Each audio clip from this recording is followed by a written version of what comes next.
Assalamualaikum and hi to everyone. My name is Muhammad Asfafahmi and this is my research project on physico-mechanical properties of hybrid composites based on recycled polyethylene containing water hyacinth fiber and eggshell powder. Today I'll walk you through the problem, the methodology, the results, and the optimum composition we discovered. We all know plastic waste is a huge environmental issue.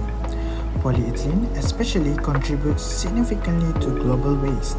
Recycling helps reduce pollution and energy consumption, but here's the problem. Recycled polyethylene, or we call as rPE, is weaker than virgin plastic. Its mechanical performance decreases due to degradation and contamination during recycling.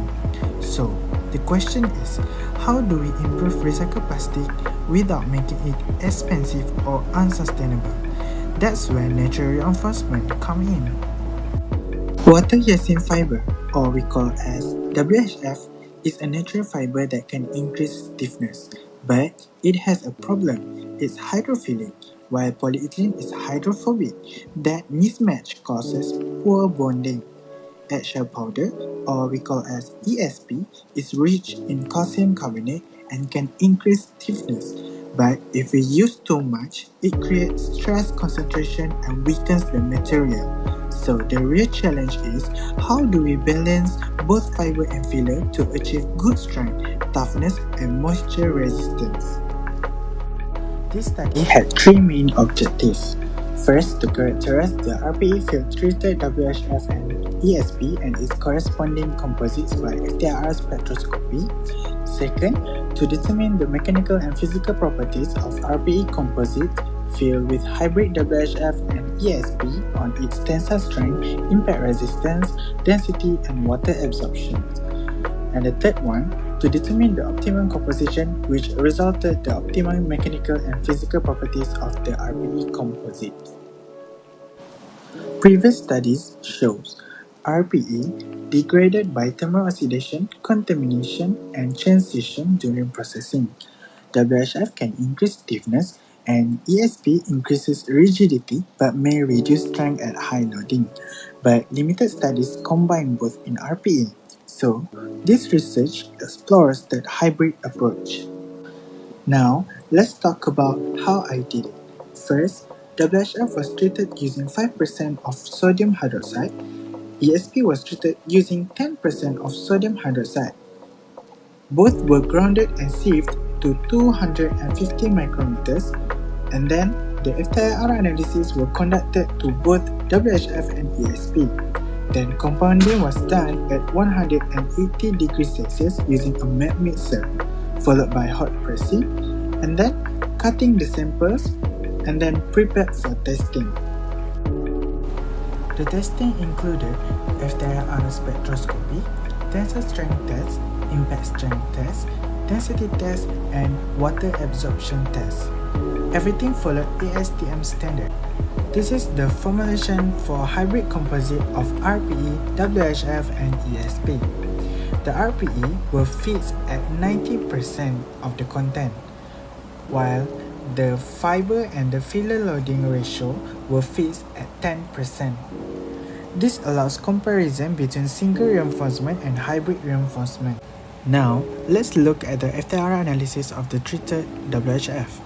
Before treatment, natural fibers contain cellulose, hemicellulose, lignin, and impurities.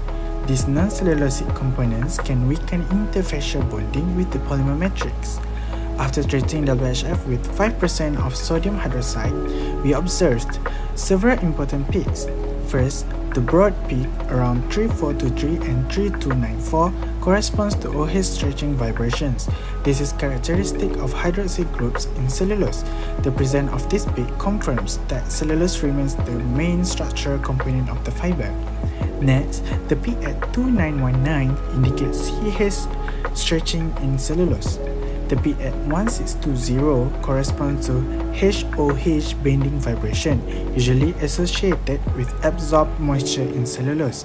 Additionally, peaks at 1059 and 1010 represent CO stretching vibrations of the pyranose ring structure in cellulose. Most importantly, after alkaline treatment, the reduction in hemicellulose and lignin-related peaks indicates that sodium hydroxide successfully removed non-cellulosic components. This improved surface roughness, fiber cleanliness, potential fiber matrix interaction. So overall, FTIR confirms that chemical treatment enhanced the fiber surface, making it more suitable for reinforcement. Now, moving on to the FTIR analysis of treated ESP. Eggshell is primarily composed of calcium carbonate in the calcite form. The FTIR result clearly shows strong carbonate-related peaks. At 1412 and 1396, we observe asymmetric stretching vibration of the CO3 group. These are signature peaks of calcium carbonate. Then, at 873, we see the out-of-plane bending vibration of CO3. And at 711, we observe the in-plane bending vibration. These peaks confirm that the eggshell powder contains crystalline calcium carbonate. The alkaline treatment mainly removes organic membrane residues attached to the eggshell surface. So, chemically, the ESP remains structurally stable while becoming cleaner and more compatible for composite fabrication. This confirms that ESP functions as a rigid inorganic filler in the hybrid composite system. Now, let's examine the FTIR of the hybrid composites. In the hybrid spectra, the dominant peaks belong to polyethylene because rPE makes up 90% of the composition. We observe at 2915 asymmetric CH stretching of CH2 groups, at 2848 symmetric CH stretching, 1464 CH2 bending or scissoring vibration, and at 720 CH2 rocking vibration. These peaks confirm that the polyethylene matrix structure remains intact after processing. Now, we also notice a small peak around 1645 which corresponds to OH bending from cellulose in WHF. This indicates that fiber is successfully incorporated into the matrix. Although carbonate peaks from ESP may appear weaker in the hybrid spectra, this is expected because the polymer matrix dominates the spectrum due to its high percentage. The key point here is there are no new unexpected peaks. This suggests no chemical degradation of polyethylene, no unwanted chemical reactions, and reinforcements are physically embedded rather than chemically reacting. So overall, FTIR confirms successful alkaline treatment, presence of cellulose in WHF, presence of calcite CaCO3 in ESP, and successful incorporation into rPE matrix. This validates the chemical structure of the hybrid composite system. Let's analyze the tensile strength behavior more deeply. Neat rPE exhibits the highest tensile strength because it is a continuous and homogeneous polymer matrix. There are no stress concentration points, no interfacial incompatibility, and no filler dispersion issues. When 10% of WHF is added, tensile strength decreases. This happens due to hydrophilic WHF versus hydrophobic rPE incompatibility, poor interfacial addition, micro void formation, and fiber pull-out under tensile loading. Instead of reinforcing effectively, the fiber becomes a stress initiation site. When tensile stress is applied, cracks begin at weak fiber matrix interfaces, leading to premature failure. Now, in the balanced hybrid system, tensile strength improves compared to 10% WHF alone. Why? Because WHF provides load-bearing capability, while ESP helps redistribute stress within the matrix. The total reinforcement is split between fiber and filler. This reduces excessive fiber clustering and lowers interfacial stress concentration. So, instead of one dominant reinforcement causing failure, the hybrid system distributes stress more uniformly. Too much fiber means brittleness, too much filler means particle agglomeration and stress concentration. Balanced hybrid means improved stress transfer. Elongation at break represents ductility, how much the material can stretch before failure. Neat rPE has the highest elongation because polymer chains can move freely and deform plastically. When WHF is added, elongation drops significantly. Why? Because the fibers restrict polymer chain mobility, create rigid regions, and prevent uniform plastic deformation. Under tensile loading, instead of stretching, the material fractures earlier. Now, here's the interesting part. When ESP content increases, elongation partially recovers. Although ESP is rigid, at moderate loading, it can act as a slip-promoting filler. What does that mean? Small CaCO3 particles allow localized chain movement around particles, interrupt crack propagation, and delay catastrophic fracture. So in hybrid system, WHF increases stiffness while ESP reduces excessive brittleness. This creates a compromise between strength and ductility. Next, we're moving on to the Young's modulus. Young's modulus measures stiffness, resistance to elastic deformation. Neat rPE has the lowest modulus because polymer chains are flexible. When WHF is added, modulus increases significantly. Why? Because natural fibers have higher modulus than polyethylene, restrict matrix deformation, and transfer load efficiently when bonded properly. Even if tensile strength drops slightly, stiffness still increases because fibers resist deformation. Now, when ESP replaces part of WHF, modulus slightly decreases compared to high fiber systems. This happens because ESP is particulate, not fibrous. It provides local stiffness but not long-range reinforcement, and it cannot bridge cracks like fibers. However, modulus in hybrid system remains higher than neat rPE, so stiffness ranking generally follows high WHF to hybrid to ESP alone to neat rPE. This confirms fiber is the dominant stiffening agent. Impact strength measures energy absorption during sudden loading. Neat rPE shows relatively low impact strength because it lacks internal energy dissipating mechanisms. When reinforcements are introduced, multiple toughening mechanisms occur. In high WHF systems, impact strength may not increase significantly because fibers act as a stress concentrators, poor interfacial bonding causes brittle fracture, and crack propagates easily along fiber matrix interface. However, the hybrid composites of 3% of WHF and 7% of ESP shows the highest impact strength. Why? Because hybrid reinforcement activates multiple energy absorbing mechanisms. First, fiber pull-out means it consumes energy. Second, crack deflection around fibers, which increases fracture path. Third, particle debonding from matrix, which absorbs energy. Fourth, crack blunting by ESP particles, which means slows crack growth. And fifth, stress redistribution means prevents localized catastrophic failure. The combination of fibrous and particulate reinforcement creates a more tortuous crack path. This increases fracture surface roughness and enhances energy dissipation. So, the hybrid composite absorbs impact energy more efficiently than single reinforcement systems. Now, let's look at the density results. First, neat rPE has a stable baseline density because it is a uniform polymer matrix. When 10% of WHF is added, the density slightly decreases. Why does this happen?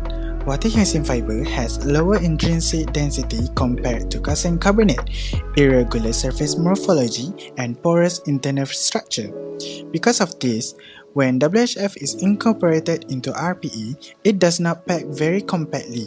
Small microvoids can form at the fiber matrix interface due to incomplete wetting or poor interfacial adhesion. These voids increase the overall volume without significantly increasing mass, which results in a slight decrease in composite density. Now, when ESP is introduced, the density increases. This is because eggshell powder is mainly calcium carbonate, which has higher intrinsic density, compact and rigid, has less porosity compared to natural fibers. As ESP loading increases, more solid inorganic particles fill the matrix space, reducing void content and increasing mass per unit volume.